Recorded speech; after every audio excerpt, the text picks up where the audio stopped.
నమస్కారం. మనసులో మాట కార్యక్రమానికి స్వాగతం. ఈరోజు మన విశిష్ట అతిథి శ్రీ బొత్స సత్యనారాయణ గారు. 10 ఏళ్ల పాటు మంత్రిగా, ప్రదేశ్ కాంగ్రెస్ కమిటీ అధ్యక్షుడిగా, లోక్సభ సభ్యుడిగా, సుదీర్ఘకాలం రాజకీయాల్లో ఉన్న నేతగా, ఒకప్పుడు జిల్లా సెంట్రల్ బ్యాంక్ చైర్మన్గా పలు పదవుల్లో ఉంటూ తనకంటూ ఒక గుర్తింపును తెచ్చుకున్న వైఎస్ఆర్ కాంగ్రెస్ పార్టీ సీనియర్ నేత శ్రీ బొత్స సత్యనారాయణ గారి మనసులో మాట తెలుసుకునే ప్రయత్నం చేద్దాం.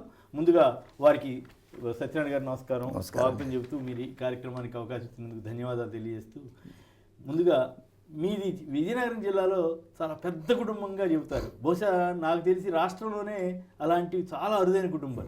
ఆ కుటుంబ నేపథ్యం, ఎంతమంది ఉంటారు మీ కుటుంబంలో? వాళ్ళంతా ఇప్పటికి కూడా ఒకే ఇంటి కింద ఉంటారని, ఒకే కప్పు కింద ఉంటారని అంటారు. అది చాలా విశేషమైనటువంటి సందర్భంగా అనిపిస్తుంటుంది.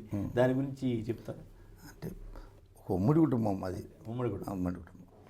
మా తాతగారి దగ్గర నుంచి మా నాన్నలు ముగ్గురు కలిసి ఉండేవాళ్ళం. తర్వాత మా చిన్నాన్నగారు చనిపోయిన తర్వాత ఆ పిల్లలు వచ్చి మేము బయట ఉంటామంటే వాళ్ళు ఉన్నారు. తర్వాత ఇంకో చిన్నాన్నగారు మా నాన్నగారు కలిసి ఉంటాం ఇప్పటికి కూడా. మా నాన్నగారు మా చిన్నాన్నగారు మొన్నే ఆయన కూడా కాలం చేయడం జరిగింది. తర్వాత ఆయన కూడా ఆ పిల్లలు మరి అలాగే మేము మొత్తం మా తండ్రి గారి సంతానం మేము 11 మంది 7 బ్రదర్స్. మా పిల్లలు 7, ఆడపిల్లలు 4. అందరూ మా పిల్లలు కూడా అందరం కలిసే ఉంటాం. అందరం కూడా అది ఒక అదృష్టం, అది దేవుడు ఇచ్చిన అదృష్టం. మా అమ్మగారు కూడా ఇంకా బతికే ఉన్నారు. మా అమ్మగారు వారికి అదృష్టం. అందరూ మా అమ్మగారు మా పిన్ని గారి ఇంట్లో ఉంటారు, వాళ్ళు అన్నీ చూసుకుంటారు. Okay, right. ఇక మీ బాల్యం, మీ చదువు, వాటి గురించి కూడా. నేను ఎంఆర్ కాలేజీ విజయనగరంలో చాలా ఓల్డెస్ట్ కాలేజ్ అది. అండ్ అప్పటికే నేను 10th క్లాస్ ఉన్నప్పుడే సెంటనరీ సెలబ్రేషన్ జరిగింది. పి వినాయక్ సార్ ముఖ్యమంత్రిగా ఉన్నప్పుడు వారిని తీసుకురావడం జరిగింది.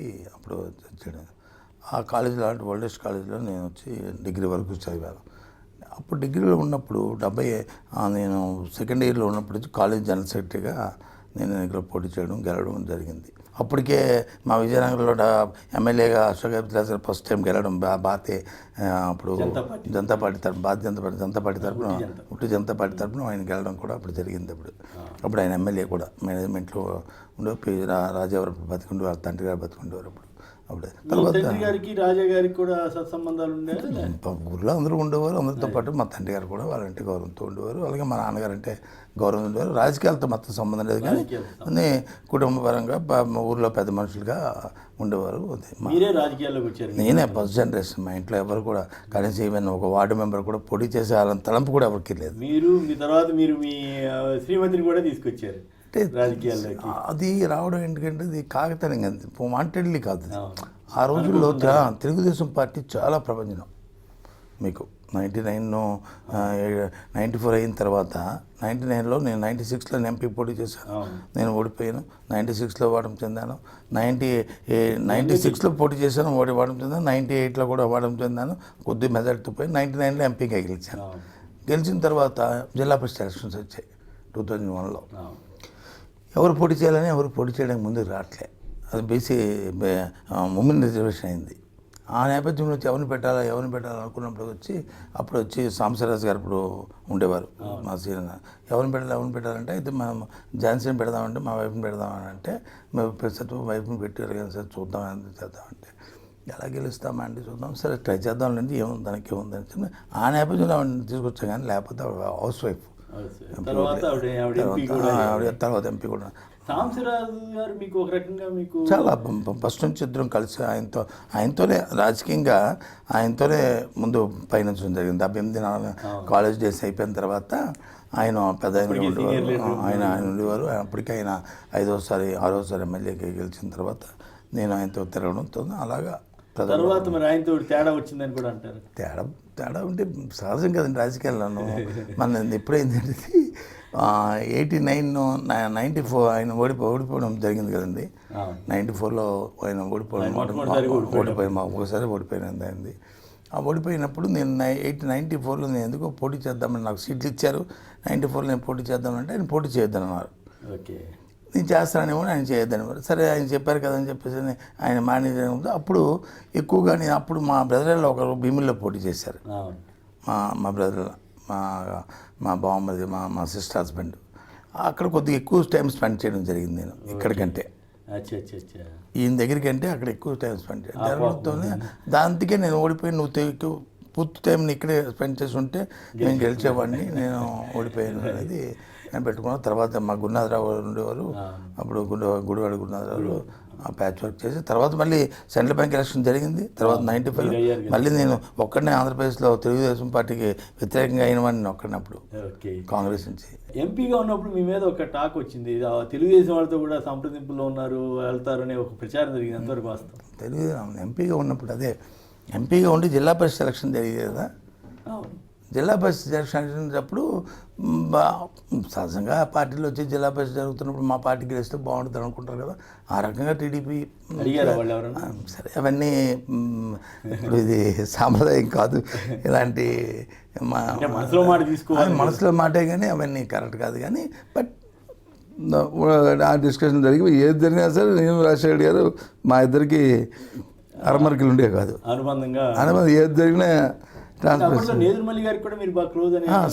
నన్ను రాజకీయంగా నాకు సీట్ రావడానికి కారణం అని చేయడానికి నన్ను రాజకీయంగా ఎదుగుదలకి నేదురుమల్లి గారే దానికి కారణం. 96లో 96లో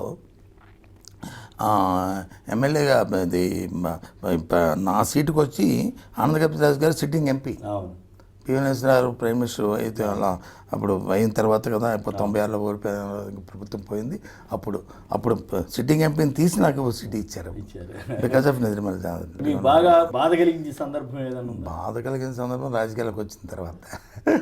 రాజకీయాల్లో మీరే దానికి ఆజ్ఞలు కూడా మీరే అప్పుడు మీరు అమ్మ బాబా మీరే అమ్మ ఎంత చేశారు మీరు. అది నేను ఆ రోజు ఒకసారి తగ్గు వచ్చినప్పుడు మీరు నన్ను క్వశ్చన్ వేశారు అంటే ఎక్కడది సరిగా 12th అనుకుంటాను 12వ తారీఖు నాడు ప్రెస్ కాన్ఫరెన్స్ పెట్టి ఒకసారి మాకు సంబంధం లేదు అని చెప్పేసరికి వచ్చి మీరు నన్ను ఏదో ప్రశ్న వేసేసరికి అది కాదండి మీరు కొద్దిగా ఆలోచించండి సార్, మీరు అది కాదు అని అన్న. అప్పటికే మీరు చాలా అదేంటిది మీరు నన్ను అలాగంటారేంటి మీరు అని ఏదో సరిగ్గా ఆ వెబ్ ఐటమ్ నేను చెప్పలేను కానీ ఆ మిస్ఫైర్ ఎదురికి వచ్చి మరి మీరు వాస్తవము మీకు అది వాస్తవం అనిపించవచ్చు, మీరు అది నిజమని మీకు ఇన్ఫర్మేషన్ నమ్మచ్చు. మా అన్నాడు ఎదురికి బ్లాస్ట్.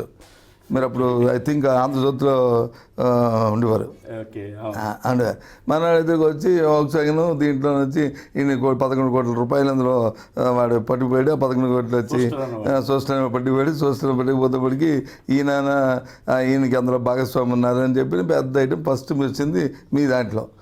దాని తర్వాత వచ్చి మన ఈనాడు వచ్చింది. అక్కడి నుంచి పట్టుకొని 11 కోట్లు తీసానంటే వారం రోజులు పోయినా అంటే నేను మామూలు అటు ఎవరు పట్టుబడి ఏం చేస్తాంలే అని చెప్పి అంతే పట్టుబడి ఏం చేస్తాంలే. అప్పటికి ఇంకా నాకు ఇంత ఈ అనుభవం లేకపోతే చంద్రబాబు నాయుడు గారు అనుభవంతో అతనితో నా సోషల్తోనే కదా డీల్ చేసాడు. ఆయన్నే కదా ఇంటి అల్లుడి కింద చూసుకొని ఆయన ఇంట్లో కూడా డిన్నర్ కూడా ఇచ్చేవాడిని. ఎప్పుడు ఆయన డిన్నర్ కూడా ఇవ్వలే. కానీ ఆయన అనుభవం ఉంటే ఏంట్రా ఈ క్యారెక్టర్ ఎందుకు నేను జర్మనీ కూడా వెళ్ళాను. జర్మనీ వెళ్ళినప్పుడు వాళ్ళు ఎండీని కలిసాం. నేను ఒక్కనే కాదు, నేను నాతో పాటు మా ఇండస్ట్రీ సెక్రటరీ ఇండస్ట్రీ కమిషనర్ వాటేజర్ అందరూ. ఆ తర్వాత మా అమ్మ రోజు అడిగింది ఫోన్లో ఏంటి అంటే నేను వచ్చి టీవీలో ఎంట్రీ దొరుకుతుంది అడుగుతుంటే ఇది నా కర్మ ఇది వచ్చింది ఇదేంటి చేస్తాను అంటే మా అమ్మ ఫోన్ చేసి నాన్న అంటే చాలా బాధపడ్డాను అప్పుడు లైఫ్లో. ఈ తర్వాత రాజకీయాల్లోకి వస్తే ప్రత్యేక ఉద్యమం సమైక్య ఉద్యమం ఇవన్నీ జరిగినప్పుడు మీరు మొదట ప్రత్యేకవాదిగా గుర్తింపు పొందారు, కానీ సడన్గా ఎందుకు సమైక్యవాదిగా మారిపోయారు? ఎట్లా జరిగింది? నేను ప్రత్యేకవాదిగా సడన్గా లేకపోతే సమైక్యవాదిగా సడన్గా మారలే. కాలమాన పరిస్థితుల ప్రకారం ప్రజల అనుబంధాల ప్రకారం ప్రజల పరిష్కారం ఆ పరిస్థితి వచ్చింది. నేను ప్రత్యేకవాదిగా 2 రాష్ట్రాలు ఉంటే తప్పు అనడానికి కారణం ఏంటంటే నేను పుట్టింది విజయనగరం, ఒక బ్యాక్వర్డ్ ఏరియా నుంచి వచ్చాను. అందరూ ఏం చెప్తున్నారు ఇప్పుడు తెలంగాణ అంశం ఏమి వచ్చింది, ఇన్ని సంవత్సరాలు వచ్చింది, ఆంధ్రప్రదేశ్ అవుతున్నాయి 56లో అవుతున్నాయిన తర్వాత కూడా ఇంకా మనకు నీళ్ళు లేదు, ఇంకా మనకు వచ్చి వెనుకబడి ఉన్నాము, రాజ్యాధికారం లేదు, లేకపోతే ఇంకో కారణాలు లేవు, ఇవి ఉంటే మనమే చేసుకున్నాం కదా అనే పరిస్థితి ఎప్పుడు వచ్చింది. ఇంత హైదరాబాద్ డెవలప్ అయినప్పటికీ కూడా మనకి 700 కిలోమీటర్లు మా మా మా మేము పుట్టిన స్థలం మా ఉత్తరాంధ్ర ప్రదేశ్ అది. కానీ ఇప్పటికే అక్కడ వచ్చి ఇంకా ఇన్ని రాజకీయాలు వచ్చి ఇంతమంది వచ్చినప్పటికీ కూడా ఎంత జరిగినప్పుడు కూడా ఇంకా పేదరికం ఉంది, ఇంకా నిరక్షరాస్యతలో వచ్చి భారతదేశంలోనే ఆఖరి జిల్లా కింద ఉంది, భారతదేశంలోనే పావర్టీ ఉంది, కల్చర్ లేదు. ఇప్పటికి కూడా మా గ్రామాల్లో నుంచి మా మా చూస్తే బాధ అనిపిస్తుంది. మా ఆడవాళ్ళు వచ్చి మార్మల్ ప్రాంతంలో బ్లౌజ్ లేకుండా ఉంటారు ఇంట్లో. అంటే అంటే ఆచారాలు దేనికి ఆ కల్చర్ డెవలప్ అవ్వడం అంతేగాని ఇంకో ఉద్దేశం కాదు. పావర్టీ తినడానికి లేకపోవడం వల్ల మా భూముల్లో వచ్చి ఇంకెక్కడి నుంచో వచ్చి వాళ్ళు వచ్చి 1000 రూపాయలకి 2000 రూపాయలు కొనేసి ఈరోజు వచ్చి లక్షలాది రూపాయల సంపాదనలు ఉన్నాయి. ఈ పరిస్థితులన్నీ చూసిన తర్వాత ఎంత అయిపోయిన తర్వాత వచ్చి ఏం 2 రాష్ట్రాలు మన ప్రాంతం దగ్గర వస్తే మన బాగుపడుతుంది కదా, మనకేం వదలదు ఆ యాంగిల్ వచ్చి నేను వచ్చి తీసుకొని ఆ రోజు జరిగిన తర్వాత ఓ రోజు రాజశేఖర్ గారు చెప్పారు, నువ్వు ఆ మాటలు మాట్లాడొద్దు సత్యబాబు, అది ఎందుకంటే ఏదంటే నేను ఆవేశంలో చెప్పాను సార్, ఎందుకంటే ఆయన కూడా చెప్పాను ఇవన్నీ ఉంటే ఒక పని చేయైతే నీ దగ్గర ఇప్పుడు నువ్వు ఎలా ఇండస్ట్రీ మినిస్టర్ ఉన్నావు కదా, ఇప్పుడు ఏదైనా ఉంటే వైజాగ్ కేసి ఎక్కువగా ఫోకస్ చేసి వైజాగ్ని డెవలప్ చేయడానికి నువ్వు ప్రతి ప్రోగ్రామ్ని అక్కడికి అందుకే అప్పుడు వర్క్స్ కూడా వైజాగ్ తీసుకెళ్ళడానికి కారణం కూడా అది. బై గాడ్ చెప్తాను, ఎవడేమనుకోనండి, దట్ ఈస్ అ ఫ్యాక్ట్. అది ఈ ప్రోగ్రామ్స్ అన్నీ కూడా అటే ముందు ఏది వచ్చినా వైజాగ్ అని పెట్టి చేసి ఆ ప్రాంతం కూడా డెవలప్ అయితే బాగుంటుంది ఉద్దేశంతోనే వచ్చాం. ఆ తర్వాత కాలమాన పరిస్థితుల తర్వాత మన ప్రాంత ప్రజలందరూ కూడా కలిసి ఉండాలి అనుకుంటే మన కొలీగ్స్ మనతో ఉన్న వాళ్ళు మన ప్రజలు మన వాళ్ళు అందరూ కోరుకున్నప్పుడు మనం ఒక్కడమే దాని గురించి పట్టుబడ్డం అనేది ఇది సమాజంగా అందరితో పాటు మనం, ఎందుకంటే మనం బతుకుతుంది సమాజంలో కొన్ని అది తప్పైనా ఉప్పైనప్పటికీ అందరితో పాటు దాంతో మీకు అక్కడ వ్యతిరేకత వచ్చి మీకు ఆస్తుల మీద అవన్నీ ఫ్యాబ్రికేటెడ్, అవన్నీ కూడా మరి కాదా మరి ఈ మీడియా వచ్చిన తర్వాత ఈ సోషల్ మీడియాలో వచ్చి వీడి నుంచి వాడి నుంచి వీడి చేసి అవన్నీ చేసిన కార్యక్రమాలు అన్నీ చేసిన. అయితే పిసిసి అధ్యక్షుడు అయ్యారు, పిసిసి అధ్యక్షుడు అయినప్పుడు రకరకాల ప్రచారాలు జరిగినాయి, మీరు ముఖ్యమంత్రి క్యాండిడేట్ అవుతారని కూడా. అది అయితే పిసిసి అధ్యక్షుడు కూడా నిజంగా అది ఎవరు కూడా కాంగ్రెస్ పార్టీలో నేను పిసిసి నాలాగా ఎవరు అవుతారంటే నేను కూడా నమ్మను, అది కూడా కథలాగా జరిగింది. మీరు కూడా నమ్మరు, మీరు చాలా సీనియర్. ఇది పిసిసి అధ్యక్షులు అంటే ఎంతో పైరువేలు చేయాలి, 10 సార్లు వచ్చి నా అధిష్టాన నాయకత్వం నుంచి 10 సార్లు కలవాలి అనేది అంటారు. క్వార్టరీ ఉంటుంది, వాళ్ళతో వచ్చి పైరువేలు చేయాలంటారు. బిలీవ్ మీ నాట్ సార్, నేను పిసిసి అధ్యక్షుడు అయిన వరకు సోనియా గాంధీ గారిని ఎప్పుడు కలవాలి, నెవర్ మ్యాట్. ఎప్పుడు కలిసానంటే నేను సోనియా గాంధీ గారిని కలవడం ఎప్పుడంటే 1-to-1 కలవడం రాజశేఖర రెడ్డి గారు 2004 సంవత్సరంలో ఎన్నికలు అయిపోయిన తర్వాత గ్యాప్ వచ్చింది మనకి, కౌంటింగ్ 40 days గ్యాప్, 40 రోజుల సమయం వచ్చింది. ఈ 40 రోజుల్లో రాజశేఖర గారు నేను కలిసి వెళ్ళినప్పుడు నేను అప్పుడు పార్లమెంట్ మెంబర్ అప్పటికి ఆయన ముందు లోనికి వెళ్ళి మాట్లాడొచ్చి ఆ తర్వాత నన్ను కూడా పిలిచిన తర్వాత అప్పుడు కలవడం. ఆ తర్వాత మరి నేను మినిస్టర్ అయిపోయాను.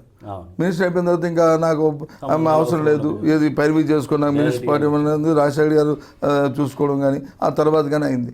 నేను మళ్ళీ పిసిసి ప్రెసిడెంట్ అయిన నాడే మళ్ళీ కలిసి వెళ్ళేవాడిని. ఈ మధ్యకాలంలో వచ్చి మీటింగ్లకి అన్నింటికీ ఆవిడ ఇప్పుడు ఆంధ్రప్రదేశ్ వచ్చినా సరే 5 సంవత్సరాల్లో మీటింగ్లు ఎక్కడ జరిగినా సరే నేనే ఇన్ఛార్జ్ కింద, కోస్తాంధ్రలో ఎక్కడ జరిగినా నేనే ఇన్ఛార్జ్ కింద ఉండేవాడిని. అప్పుడు నమస్తే అమ్మాయి నమస్తే నన్ను చెప్పడం తప్ప ఐఎమ్ సో అండ్ సో ఇది ఆ టైప్ ఎప్పుడు కూడా లేదు. మరి కిరణ్ కుమార్ రెడ్డి గారితో మీకు తగాదా వచ్చిందని అంటారే? తగాదా మా అభిప్రాయ భేదాలు, ఇన్సెక్యూరిటీ, అవును ఇన్సెక్యూరిటీ, అవును చెప్తా కదా. ఇన్సెక్యూరిటీ మనిషికి ఏముంటుంది, మనకి కాకపోతే ఎటువంటి చూసి భయం పడుతుంటాము. అది ఇన్సెక్యూరిటీ దాంతో లేకపోతే ఎందుకు ఆయన నేను పోటీ నేను పిసిసి ప్రెసిడెంట్ అయిన వెంటనే ఢిల్లీ నుంచి హైదరాబాద్ వచ్చి ఆయన దగ్గరికి వెళ్ళి ఆయన ఒకే మాట చెప్పాను, కిరణ్ పిసిసి ప్రెసిడెంట్ మేడం వచ్చి ఈ మా ఆవిడికి మనం ఎప్పుడు థ్యాంక్ఫుల్గా ఉండాలి, నువ్వు కానీ నేను అందరం కూడా మనం గెలిచిన వాళ్ళని కాదు, మన అందరం అంటే ఎమ్మెల్యేలుగా గెలవచ్చు, పార్టీ పరంగా మనం పార్టీ ఎలక్షన్లో వచ్చినాడు కాదు, ఆయన వచ్చి మా అందరితో ఎమ్మెల్యేలతో సెలెక్ట్ చేసిన ఆయన కాదు, మన ఇద్దరిని ఆవిడే నామినేట్ చేసింది. మనం లాయల్టీ పార్టీలో ఉంటూ మనకి ఇచ్చిన జాబ్ చార్ట్ మనం సక్సెస్ చేస్తూ చేయడం మన బాధ్యత. అది నువ్వు మాకు లీడర్ ముఖ్యమంత్రివి, నేను అధ్యక్షుడిని, నాది వైట్ పేపరు, ఈ వైట్ పేపర్ మీద మీరు ఏది రాసుకుంటే అదే ఉంటుంది. ఓకే, నాకంటూ వ్యక్తిగతమైన ఏది లేదు, మీరు ఏం చెప్తే అది ఉంటుంది అని బయట పంపినంటే అంతే కదండి మరి ఆయన నమ్మాడు అని చెప్పి వచ్చాను. నమ్మాడు, నమ్మితే ఇవన్నీ ఎందుకు వస్తాయి? తర్వాత ఏం కూడా వచ్చింది మరీ రాలేదు. తర్వాత నేను ఆ రోజుతో చెప్పడం అంతే, అందుకని తర్వాత నేను ఏం చెప్పాను. తర్వాత మీ ఇద్దరి మధ్య చాలా గ్యాప్ వచ్చిందని గ్యాప్ మమ్మల్ని అవన్నీ అభిప్రాయభేదాలు, ఈ ఇష్యూస్ మీద అభిప్రాయభేదాలు. నేనేమంటానంటే మన దగ్గర ఒక మాట, అధిష్టానం దగ్గర ఒక మాట, అలాంటివి ఉండకూడదు అంటాను. ఓకే, ఆయన అలా ఆయన చేశారని నేను అన్న కానీ నా వరకు నేను అంటుంది తప్ప ఆయన చేశారని నేను ఎందుకు అనాలి? కాదుగా. ఇప్పుడు ఆయనకి ముఖ్యమంత్రి పదవి ఇవ్వడానికి ముందుగా ఆయన ఏదో అధిష్టానం దగ్గర మాట ఇచ్చాడు, లేదా విభజనకు ఒప్పుకున్నాడు, లేదా ఇంకోటి ఏదో ప్యాకేజీ ఇస్తానంటే తన కొద్ది రోజులు ఆగమన్నాడు. ఆ తర్వాత ఈ పరిణామాలు ఆ విషయం నాకు తెలియదు కానీ ప్యాకేజీకి వచ్చి ఎప్పుడే ప్యాకేజీ ఇస్తారంటే ఆగమన్నారనే విషయం నాకు ముందు ఆయనతో నేను అప్పుడు పీసీ ప్రెసిడెంట్ అవ్వలే. నేను అయిన తర్వాత ఆ విషయం నాకు తెలిసింది. నాకు తెలియగానే నాకు ఎక్కడో ఎవరో సంబడి నాకు నా నోటీస్ తీసుకురాగానే వెంటనే నేను కేపీ రామచంద్ర గారిని అడిగాను, సార్ ఇలా ప్యాకేజీ ఇస్తారంటే ఈయన వచ్చి కొన్ని రోజులు ఆగండి, అసెంబ్లీ అవుతుంది, అయిపోయిన తర్వాత మీరు అనౌన్స్ చేయండి అన్నారంట కదా, ఇస్ ఇట్ ఫ్యాక్ట్ అంటే ఆయనకు వచ్చి అవును సత్యబాబు అదేంటి అలగలగా అంటాడండి, మరి దాని గురించి పోరాటం చేసినప్పుడు ఈ అసెంబ్లీకి దీనికి ఏం సంబంధం ఉందండి, ఒకవేళ అసెంబ్లీలో వ్యతిరేకించాలనుకోండి పార్టీ పడిపోతుంది, ఏముంది గవర్నమెంట్ పడిపోతే మనకు కావాల్సిన అంశం ఇది కదా అని అడిగాను. అడిగితే తర్వాత రాజగోపాల్ కూడా ఈ విషయం తెలిసింటే లగడపాటి రాజగోపాల్ని కూడా అడిగాను. అయితే ఆయన కూడా ఈ సైడ్ ఓకే అవును సత్యబాబు నాకు తెలుసు అన్నాడు. నేను ఆయన్ని అడిగాను, ఆయన కూడా అడిగాను.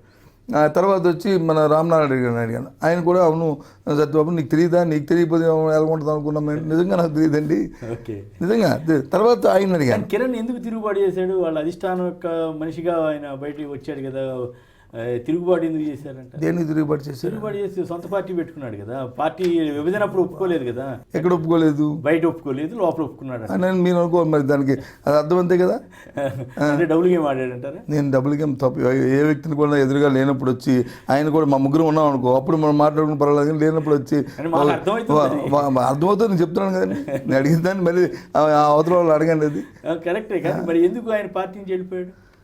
మరి నేను చెప్తున్నాను కదండి, ఓకే గెలవచ్చు కదా మళ్ళీ మళ్ళీ మళ్ళీ మళ్ళీ మళ్ళీ అప్పుడు వచ్చి సమైకాంధ్రం మీద ఒక విధంగా వచ్చు, మళ్ళీ గెలవచ్చు ఒక అభిప్రాయం ఉండొచ్చు. మిమ్మల్ని అందరిని ఎట్లా కన్విన్స్ చేశాడు మన పార్టీకి వ్యతిరేకంగా తీర్మానం చేద్దామని కేబినెట్ లో? అందరికి ఉంది కదా, ఏమో తీర్మానం చేయకపోతే ప్రజలు వచ్చి బయట నుంచి నక్కల కింద కుక్కల కింద మీరు వచ్చి ఇవన్నీ చెప్పి చూపెడుతున్నారు కదా, అది అందుకు భయపడ్డారా? మీరు చూపెడుతున్నారు కదా. ఓకే, ఏమి వీళ్ళు చూపిస్తే మాత్రమే ఇప్పుడు తెలుగుదేశం రెండు రకాలుగా అంతపాటి చంద్రబాబు నాయుడు లాంటి మేధావి, చంద్రబాబు మేనేజ్మెంట్ చంద్రబాబు నాయుడు లాగా డబ్బులుగా ఆడి దాన్ని ఒప్పించే తత్వం కూడా మనుషులు ఉండాలి కదా, ఆ పట్టుతో ఉండాలి కదా. చంద్రబాబు నాయుడు కంటే ఏది మాట్లాడినా మర్నాడు వచ్చి కాదని అడ్డగోళ్ళకి దమాయిస్తాడు. దాన్ని సమర్థించే వాళ్ళు కొన్ని పత్రికలు, కొన్ని మీడియాలు, కొన్ని అన్ని మీ ప్రచార మాధ్యమాలైనా ఆయన 80% ఆయన చేతిలో ఉన్నాయి, 90%. కాబట్టి ఆయన ఏదో మాట్లాడతాడు. అప్పుడు పాపం ఉన్నప్పుడు కాంగ్రెస్ పార్టీకి ఏముంది, ఆ మేనేజ్మెంట్ కూడా లేదు కదా ఇప్పుడు. రైట్. కాంగ్రెస్ ఇప్పుడు కిరణ్ కుమార్ రెడ్డిని అసలు ఎందుకు సెలెక్ట్ చేశారు ఆ రోజు? నాకు తెలియదు, నాకు నిజంగా తెలియదు, ఐ డోంట్ నో. నాకైతే నేనైతే ఆ రోజు నాడు ఏమనుకున్నాను అంటే ఫ్యాక్ట్ చెప్తాను, నేను మనసులో మాట కాబట్టి అబద్ధాలు చెప్తే బాగోదు. నేను ఆ రోజు అయితే జైపాల్ రెడ్డి గారు ముఖ్యమంత్రి అవ్వాలని కోరుకున్నాను ఆ రోజు. ఓకే, నేను ఆ రోజు కోరుకున్నాను నేను జైపాల్ రెడ్డి గారు ముఖ్యమంత్రి అవ్వాలని. ఎందుకంటే నా ఉద్దేశంలో ఆయన ఒక పెద్ద మనిషి, సీనియర్. ఈ కులాలు బలాలు అని చెప్తుంటారు, కులాల బలాలు అయినప్పుడు వచ్చి ఆయన కూడా ఆ సామాజిక వర్గానికి చెందిన ఒక పెద్ద మనిషి, ఓ స్టేట్స్ మ్యాన్. ఆయన ఎవరినైనా సరే మొదటి పేరు పెట్టి పిలిచే చనువు, ధైర్యం, సీనియారిటీ ఉన్నది. అటు ఢిల్లీలో కానీ ఇటు స్టేట్లో కానీ ప్రతిపక్షాన్ని కూడా ఆయన అది మాట్లాడి అది చెప్పే స్తోమత ఉంది. కాబట్టి ఆయన అయితే బాగుంటుంది, డీసెంట్గా ఆయన కింద పనిచేయడం కూడా బాగుంటుంది. ఎందుకంటే ఆఫ్టర్ రోసయ్య గారు లేదు, రోసయ్య గారిని కంటిన్యూ చేస్తే బాగుంటుంది. రోసయ్య గారిని ఎప్పుడు తీయమని మార్చమని కానీ ఎప్పుడు నేను ఎప్పుడు చెప్పలేదు, తప్పు. కానీ రోసయ్య గారిని ఎట్లా సెలెక్ట్ చేస్తారు? ఇప్పుడు 140 మంది ఎమ్మెల్యేలు, 145 మంది ఎమ్మెల్యేలు కాంగ్రెస్ చేశారు కదండి. ఎందుకు చేశారు అట్లా? చేశారు కదా, మరి ఏంటి కారణం ఏంటి? చేశారు, సీనియర్లను ఆయనకు పెద్దరికం ఉందని ఆయన చేశారు. జగన్మోహన్ రెడ్డి గారితోనే ఆయన ఒప్పించారు కదా, చేయించారు కదా. మరి కిరణ్ గారు వచ్చేటప్పుడు మరి అదే అంటున్నాను, అది చేసిన తర్వాత అప్పుడు నెక్స్ట్ ఇప్పుడు మార్చుదాం అనుకోండి, ఇంకో పెద్ద మనిషి ఎవరు తీసుకొచ్చి పెట్టుంటే ఇది రాకపోయేది. ఓకే, నీకు అందరూ కూడా అంటే మొత్తం అధిష్టానం తన కొంపతోనే ముంచుకుందంటారా? అది మనం ఎందుకు అనుకోవాలని వాళ్ళకి అప్పటికి వాళ్ళకేమి దానివల్ల ఉంటాయి. మనసులో మాట కార్యక్రమంలో ఇప్పుడు చిన్న విరామం. జగన్ గారి మీద కేసులు పెట్టడం వాటన్నిటి మీద ఎట్లా మీరు క్యాబినెట్లో తీసుకున్న నిర్ణయాలు ఏవైతున్నాయో అది సమిష్ట నిర్ణయం. మీరు పీసీ ప్రెసిడెంట్గా ఉండి రాజీనామా చేస్తారు, ఎందుకంటే రాజీనామా చేసి ఈ పార్టీలో వైఎస్ఆర్ కాంగ్రెస్లో చేరారు. ఎందుకు అట్లా జగన్ గారు సీనియర్ల పట్ల అట్లా ఉంటారు ఇట్లా ఉంటారని కొన్ని మీడియాలో కానీ లేదా ఆయన ప్రతి వాళ్ళని అన్న అంటారు, చిన్నవాళ్ళని పెద్దవాళ్ళని అందరినీ అన్న అంటాడు ఆయన. కాపు సామాజిక వర్గం ఇప్పుడు ఎట్లా ఉంది తెలుగుదేశం పార్టీ పట్ల? కాపు సమాజం మోసగించబడింది. మరి ఆ తర్వాత రాజశేఖర రెడ్డి గారు అనూహ్యంగా మరణించిన పరిణామాల నేపథ్యంలో జరిగిన ఈ ఘట్టాలు, కిరణ్ కుమార్ రెడ్డి గారు అధికారంలోకి వచ్చిన తర్వాత జగన్ గారి మీద కేసులు పెట్టడం వాటన్నిటి మీద ఎట్లా మీరు రియాక్ట్ అవుతారు? అవి ఫస్ట్ కేసులు పెట్టినప్పుడు మాకైతే తెలియదు. మీరు కూడా కొన్ని వ్యతిరేక వ్యాఖ్యలు చేసినట్లు విజయన్ గారి మీద కానీ ఇప్పుడు రాజకీయంగా ఇప్పుడు రైట్ అనుకుంటున్నారా? బీసీ ప్రెసిడెంట్ నేను ఆ రోజు ఈ రోజు ఒకటే నా స్టేట్మెంట్, ఏదైతే క్యాబినెట్లో తీసుకున్న నిర్ణయాలు ఏవైతున్నాయో అది సమిష్ట నిర్ణయం, అందులో ఏ విధంగా కూడా లేదు. కానీ క్యాబినెట్ వెనకాతలు ఏమైనా లావాదేవీలు చేస్తే మాకు సంబంధం లేదు, కానీ క్యాబినెట్లో మాత్రం తీసుకున్న ప్రతి నిర్ణయానికి మేము అందరం కట్టుబడి ఉండాల్సిందే. ఇప్పుడు కూడా కట్టుబడి ఉన్నాను. కరెక్ట్. ఇప్పుడు మీరు ఈ పార్టీలోకి వచ్చిన తర్వాత వెనకాల తెలియదు, నాకు తెలియదు. నేను చెప్తాను, నాకు తెలియదు. అంటే ఇప్పుడు మీకు నాకు తెలియదు, నిజంగా తెలియదు. నాకు ఉండే అవకాశం ఉందా? ఎందుకుంటాయి? ఉంటే ఏజెన్సీలు ఆలే చూసుకుంటారు. అంటే అప్పుడు కాంగ్రెస్లో ఉన్నారు కాబట్టి ఆ ఒక్క పదం వాడేవారా? ఎప్పుడు అంతే, ఫస్ట్ నుంచి కాదు. అంటే వెనకాల ఏమైనా ఉన్నాయేమో నాకు తెలియదు. First correct. వెనకాల ఏమన్నా అనడం ద్వారా మీరు ఒక మళ్ళీ ఏమన్నా డౌట్ క్రియేట్ చేశారు కదా? డౌట్ క్రియేట్ చేయడం కాదు, ఎప్పుడు కూడా క్యాబినెట్ తీసుకుని నేను మీరు మంత్రి కదా, మీకు సంబంధం అంటే ఎస్ సంబంధం ఉంది, సంబంధం లేదు నేను ఎలాగంటాను? మంత్రివర్గంలో సంబంధం లేదంటే నేను మంత్రిగా ఉండడం వేస్ట్. అక్కడ నాకు సంబంధం లేదు, నన్ను బుల్డో చేస్తారంటే నువ్వు బయటకు రా. అప్పుడు ఎందుకు రాలేదు? అంటే ఇవన్నీ అధిష్టానం కావాలని పెట్టించింది. నేను మంత్రిగా ఉన్నప్పుడు నాతో ఎవరు మాట్లాడలేదు, మీతో కాకపోవచ్చు, బట్ జనరల్ వాళ్ళతో మాట్లాడు. నిన్న రమాకాంత్ రెడ్డి గారు ఒక మాట చెప్పాడు, అదంతా అసలు ఆ కేసే నిలబడు, ఎవరిని అడగకుండా. నేను చెప్తున్నాను కదండి, ఇప్పుడు నేను చెప్తున్నాను కదా, నిన్న రమాకాంత్ రెడ్డి చెప్పింది నేను చదివాను. ఆయన చెప్పారు బిజినెస్ రూల్స్ తెలియమని అని చెప్పారు కదా.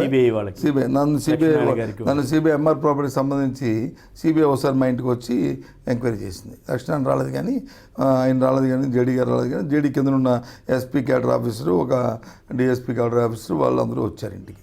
దగ్గర 4 hours 5 hours నాతోనే కూర్చున్నారు. ఫైనల్గా వాళ్ళు డిస్కస్ చేస్తే వాళ్ళు ఫైల్ చూపెట్టేవారు, నేను ఫైల్కి ఆన్సర్ చేసేవాడిని. చేస్తే ఫైనల్గా చెప్పాను, సార్ సెక్రటరీ కొన్ని రూల్స్ ఉంటాయి, అవి మీరు ముందు తెలుసుకోండి, అవి తెలుసుకుంటే అసలు ఈ ప్రాబ్లం ఉండదు.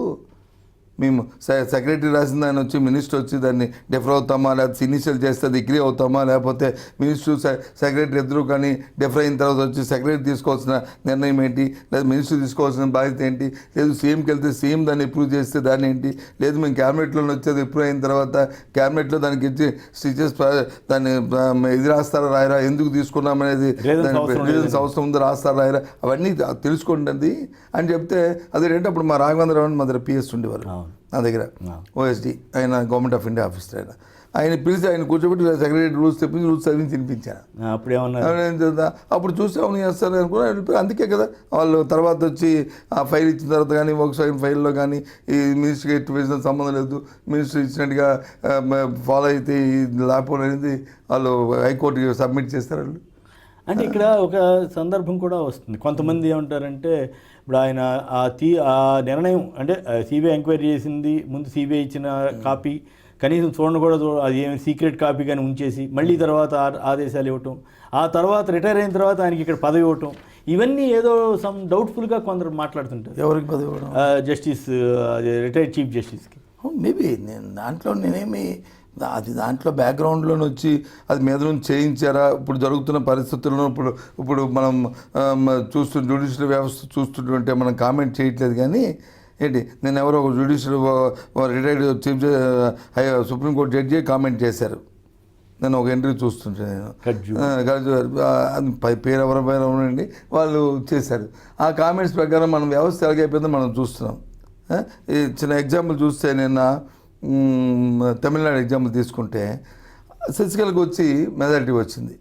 సో ప్రజలందరూ శశికళని సమర్థించకపోవచ్చు, మేబీ రాజ్యాంగం ప్రకారం ఆవిడకి ఇవ్వాలి. కానీ నువ్వు వచ్చి కోర్టు వరకు కాకుంటే కోర్టు మనాడు వచ్చి ఆవిడకి సెక్షన్ కోర్టు 1 month పోస్ట్పోన్ చేయొచ్చు కదా. ఓకే, ఎందుకు అంత అర్జెంట్గా డిసైడ్ చేయవలసిన అవసరం వచ్చింది అనేది కూడా పీపుల్ పర్సెప్షన్. అవును, ఒక అనుమానం తావిచ్చేటట్టు ఎందుకు నువ్వు 4 రోజులు ఆగిన తర్వాత కోర్టు జడ్జిమెంట్ ఉత్తరం చేస్తాను, 4 రోజులు చేసిన తర్వాత అప్పుడు కూడా ఆపారు అనుకోండి. అంటే కోర్టులు రాజకీయంగా కూడా ప్రభావితం అని అనవు. నేను అనడానికి తయారైన వ్యవస్థలో ఉన్నవాడిని, వ్యవస్థ గురించి మనం అంత విమర్శించే అనుమానాలు రాకుండా ఉండాలి. ఈ కేసులు మీద ఇట్లా కేసులు పెట్టడం కానీ ఇవన్నీ ఒక రకంగా ఇవన్నీ ఉండవండి. కేసులు అవన్నీ కూడా అందరికి తెలిసిన విషయం ఇది. ఓకే, రోజుల్లో తెలిపోతుంది వాస్తవాలు అంతా వచ్చేస్తుంటారు. మొత్తం మీద అంటే ఈ రకమైన పరిస్థితి రావడానికి కాంగ్రెస్ పార్టీ అధిష్టానమే కారణం అనేటువంటి వాదన. అధిష్టానం కారణం అయితే ఇలాంటివన్నిటికి తావు ఇస్తున్నప్పుడు, ఇలాంటి సందేహాలకు తావులు ఇవ్వకూడదు. ఇస్తున్నప్పుడు సహజంగా అంటే కాదు అనడానికి కూడా అవకాశం లేకపోయిన పరిస్థితులు వచ్చినాయి. అంటే అప్పుడు ఓదార్పు యాత్రకి ఒప్పుకోకపోవటం ఇవన్నీ పరిణామాలు. ఆ డిస్కషన్ నా దగ్గర జరగలేదండి. ఓకే, నేను అప్పటికి పీసీ ప్రెసిడెంట్ కూడా కాదు. అంటే జగన్ ఏమన్నా పార్టీ పెట్టడం తొందరపడ్డాడంటారు, లేకపోతే ఈ గొడవలు వచ్చిండే కదా? తొందరపెట్టడానికి ఏముంది, ఆయన ఫాదర్ తాలూకా ఇది ఉన్నది. ఆ పరిస్థితుల్లో నుంచి ఆయనకి అప్పుడు ఎన్నికలు అయిపోయి తప్పని పరిస్థితి ఉండదు. ఆ పరిస్థితుల్లో ఆయన పార్టీ పెట్టుకున్నాడు. కానీ కొద్దిగా అప్పట్లోనూ కోఆర్డినేషన్ చేసే మధ్యవర్తులు కూడా సరైన వాళ్ళు లేకపోవడంతోనే అలాంటి సందర్భాలు అవన్నీ వచ్చినాయి. కరెక్ట్గా అది జరిగిన వాస్తవాలను చెప్పి ఉండేటటువంటి ఇంతవరకు వచ్చేది కాదు. ఏటో మీరు పీసీ ప్రెసిడెంట్గా ఉండి రాజీనామా చేశారు. ఎందుకని రాజీనామా చేసి ఈ పార్టీలో వైఎస్ఆర్ కాంగ్రెస్లో చేరారు? ఎందుకు అట్లా?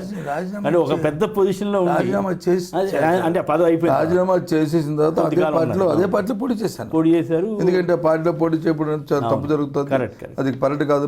మన కెరీర్కి ఏదో అధికారం కోసం మనం చేసామని కాదు, మంచిగా చేయడానికి చేద్దామని చేసాం. ఓడిపోవడం చెందిన తర్వాత పరిస్థితులన్నీ చూసిన తర్వాత 1 year గ్యాప్ చూస్తుంటే ఇంకా తెలుగుదేశం పార్టీ పై వ్యవస్థ చూస్తుంటే వ్యవస్థకు వచ్చి చాలా నష్టం చేస్తుంది ఈ పార్టీ.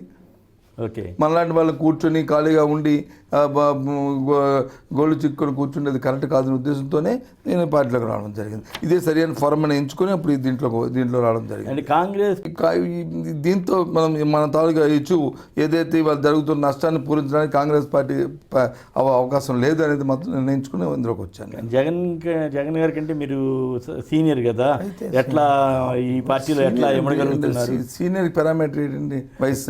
వయసు లేదు. మన అంతకుముందు ఉన్న పార్టీలో నాకంటే చిన్నవాళ్ళు లేరు. అప్పుడు మా లీడర్లు కూడా చిన్నవాళ్ళే కదా, అయినా ఉండలేదా? ఇక్కడ సీనియారిటీ అనేది ఉండదు. పార్టీ తాలూకు నాయకత్వం, పార్టీ తీసుకున్న పాలసీ, పార్టీకి ఉన్న ప్రయారిటీసు, వాటి మీద మన మైండ్ సెట్ పెట్టుకుంటే దాంట్లో సీనియారిటీ అనే క్వశ్చన్ ఉండదు. అది సీనియారిటీ అనేది ఏముంది? వయసులో మనకంటే పెద్దవాళ్ళు ఉంటారు, చిన్నవాళ్ళు ఉంటారు. రాజకీయ పార్టీకి ఎప్పుడు కూడా నాయకుడు అనేవాడు ఒకరే ఉంటారు. అంటే మీరు గతంలో కొన్ని పీసీ ప్రెసిడెంట్ ఉన్నప్పుడు సరే సందర్భోచితంగా అప్పుడు ఉన్న పరిస్థితుల్లో మీరు కొన్ని విమర్శలు చేస్తుంటారు. అవేమి ఇప్పుడు చేస్తుంటాయి. అప్పుడు కూడా నేను చేసినప్పుడు కూడా ప్రతిదాన్ని కూడా కొలమాన్ని చూసుకొని, అంతేగాని అడ్డగోలు విమర్శలు ఎప్పుడు చేసేవాడిని కాదు. అప్పుడు జగన్ గారు సీనియర్ల పట్ల అట్లుంటారు ఇట్లుంటారని కొన్ని మీడియాలో కానీ లేదా కొన్ని పార్టీల్లో ప్రచారం జరుగుతుంటుంది. ఎంతవరకు వస్తుంది? అదే పార్టీలో ప్రచారం వాళ్ళు దాన్ని ఎక్స్ప్లోర్ చేసి వాళ్ళకి సంపాదించుకోవడం. కానీ ఒక విషయాన్ని ఆయన ఎందుకు ఉంటారండి? ఆయన సీనియర్గా ఉంటారు, ఎందుకు తప్పు? ఇప్పుడు మన మైండ్ సెట్ మార్చుకోవాలి. ఓకే, ఇప్పుడు ఆయన దగ్గరికి వెళ్ళినప్పుడు ఆయన మన ప్రెసిడెంట్, మన అధ్యక్షుడు, మనం ఆ పార్టీలో ఉన్న కార్యకర్తమే. కాబట్టి వెళ్ళినప్పుడు మన మైండ్ సెట్ మనం మార్చుకొని కూర్చున్నప్పుడు, చేసినప్పుడు, సాంప్రదాయము, అక్కడ ఉన్న డిస్కషన్ అవన్నీ చేసుకున్నప్పటికీ ఆయన ప్రతి వాడిని అన్నయ్య అంటాడు. చిన్నవాళ్ళని పెద్దవాళ్ళని అందరినీ అన్నయ్య అంటాడు. ఆయనకి మీకు ఉన్న ఇబ్బంది ఏముంది? గౌరవంగా ఉంటుంది కదా ఒకటి. రెండవది మనం మాట్లాడినప్పుడు, అంతేకాని బయటకు వచ్చి నేను ఇది చెప్పారు ఆయనకి, నా మాట ఆయన అనలేదు, ఆయన అనలేదు అంటే పార్టీ అధ్యక్షుడు నీ మాట ఎందుకంటే నువ్వు సబ్మిషనే తప్ప డిసైడ్ చేసేది అధ్యక్షుడు. సందర్భాన్ని బట్టి 4 వాళ్ళు 10 మంది చెప్తారు. 10 మందికి ఆయన అన్నీ కూడా క్రోడీకరించుకొని దాన్ని కన్సల్ట్ చేసుకుని ఏది బెస్ట్ అనుకున్నది ఒక నిర్ణయం తీసుకున్న తర్వాత ఆ నిర్ణయాన్ని ప్రకటిస్తాడు. ఇప్పుడు ఎట్లా ఉంది ఆయన? అదే సేమ్. అది నేనైతే ఈ 1.5 సంవత్సరాల కాలంలో చూసింది అంతే. ఎట్లా ఉంది ఇప్పుడు భవిష్యత్తు? పార్టీ భవిష్యత్తు ఎట్లా ఉంది? పార్టీ భవిష్యత్తు మనకంటే ప్రజలే బాగా చెప్తున్నారు. ఎట్లా ఇవాళ తెలుగుదేశం పార్టీ చేస్తుంది ఏంటండి చాలా. అసలు ఇప్పుడు నేను అసలు అనుకుంటాను, అసలు చంద్రబాబు నాయుడు అయినా ఇతనైనా 9 సంవత్సరాల కింద ఉన్న చంద్రబాబు నాయుడు అయినా 12 సంవత్సరాల కింద చంద్రబాబు నాయుడు కొత్త చంద్రబాబు నాయుడు వచ్చాడా? లేదు అతను ఒక పుస్తకం రాశాడు, అప్పుడు మనసులో మాట పుస్తకం అని చెప్పి మా క్యాబినెట్లో ఇప్పుడు తెలుగుదేశం పార్టీ ఉన్నాడు ఆయన, మాణిక్ వరప్రసాద్ తీసుకొచ్చి క్యాబినెట్ ఆ బుక్లో ఉన్నట్టు ఇంకేతనే ఇదేనా ఇప్పుడు మీరు నాతో మనసులో మాట చెప్తారంటే అంత తేడా వచ్చింది. అంతే. మరి శాశ్వతంగా అధికారంలో ఉండాలి అంటాడు. ఏమంటాడు సార్? ఏమంటాడు అంత వ్యతిరేకత ఎందుకు వచ్చింది ఇప్పుడు? అర్థం అవట్లే. ఎందుకంటే ఎందుకంటే చెప్పింది ఇప్పుడైనా రాజకీయాల్లో వచ్చి చెప్పిన మాటకి విలువ, చెప్పిన మాటకి చేస్తే విలువండి. చెప్పని ఇంకా ఎక్కువ చేస్తే ప్రజలకు సంపాదించిన సంక్షేమ కార్యక్రమాలు కానీ డెవలప్మెంట్ యాక్టివిటీస్ కానీ ఏం చేస్తే ఇంకా విలువ వస్తుంది. అంతేగాని తెల్లవారులేసి ఒకటే సింగిల్ పాయింట్ ఫార్ములా లాగా దోపిడీ అంటే ఎక్కడుంటుంది చెప్పండి ఇది. ఉత్తరాంధ్ర జనరల్గా టీడీపీకి కాస్త పట్టుకున్న ప్రాంతం కదా, ఇప్పుడు ఎలా ఉందంటారు? ఇప్పుడు రేపు ఎన్నికలే చెప్పాలి. ఇప్పుడు నేనేం చెప్పినది ఏదో ఎక్కువ చెప్పినట్టు మీరు మీ పార్టీ ఎదుగుదలకి ఎట్లా డెఫినెట్గా రాజశేఖర రెడ్డి గారు 2004, 2009 ఏ రకమైన రిజల్ట్స్ వచ్చాయో మళ్ళీ రేపే రాబోతున్నాయి. ఒకటి ఇవాళ అధికారంలో తెలుగుదేశం పార్టీ వైఫల్యాలు, వాళ్ళు ఇచ్చిన మాటని నెరవేర్చుకోవడం, చిన్న విషయాల్లో కూడా పబ్లిక్గా బహిరంగమైన దోపిడీ, ఇవన్నీ చూసిన ప్రజలు విసిగించిపోయారు. విసిగించిపోయినప్పుడు మన తాలూకు ఎన్నికల ప్రణాళిక మనం రేపు ఇచ్చే ప్రజలకు ఇచ్చే హామీ అంటే అపోజిషన్లో పవన్ కళ్యాణ్ ఏమైనా తీసుకుని మీకు ఏమైనా ఇబ్బంది కలిగించే అవకాశం ఏమైనా ఉంటుందా? రాజకీయాల్లో ఏది కాదని కాదు, ఎన్ని చేసినప్పుడు కూడా మనం సస్టైన్ అవ్వడానికి మన సెల్ఫ్ కాన్ఫిడెన్స్ మనకు ఉండాలి కదండి. మనం సెల్ఫ్ కాన్ఫిడెన్స్ మనకు ఉంటుంది. ఎవరు వస్తారో ఎస్ దాంట్లో చేయాలి రాజకీయాలు, అంతేగాని ఎవరు వస్తారని వస్తారు ఆపడానికి దానికంటే ఎక్కువ వ్యూహాలు వేసుకోవాలి మనం, దానికంటే ఎక్కువగా మనం ప్రయత్నం చేయాలి. జగన్మోహన్ రెడ్డి ఎందుకు లేదు, ఆయన రోజు చాలా ఇంట్రెస్ట్ చేస్తాడు, ఆయన చాలా. మీరు రేపు ఒక మీటింగ్ ఉందనంటే కనీసం ఒక 10 గంటలు 10 సబ్జెక్టుల మీద డిస్కస్ చేసి అప్పుడు ప్రిపేర్ అవుతారు తప్ప ఊరికి వచ్చి అడ్డుకోలేగా. కిందసారి పవన్ కళ్యాణ్ ఇష్యూలో కాపు సామాజిక వర్గం అంతా ఆయనకి అట్రాక్ట్ అయ్యి తెలుగుదేశానికి ఓటేసిందని అంట. ఈసారి ఎట్లా ఉంటుంది? అయితే అందుకే వేసారని నేను అనుకోను. ఆ రోజున్న ప్రపంచం, ఆ రోజు భారతీయ జనతా పార్టీ ముఖ్యంగా మీకు ఉన్నది. తర్వాత ఆయన పవన్ కళ్యాణ్ వచ్చి ఆయన ఒక సెలబ్రిటీగా, ఆయన అందరికీ తెలిసిన వ్యక్తిగా, ఆయన యంగ్ దీనిగా దాంట్లో కూడా సపోర్ట్ చేయడం ఉన్నది జరగవచ్చు, కానీ తప్ప ఇవన్నీ కాదు.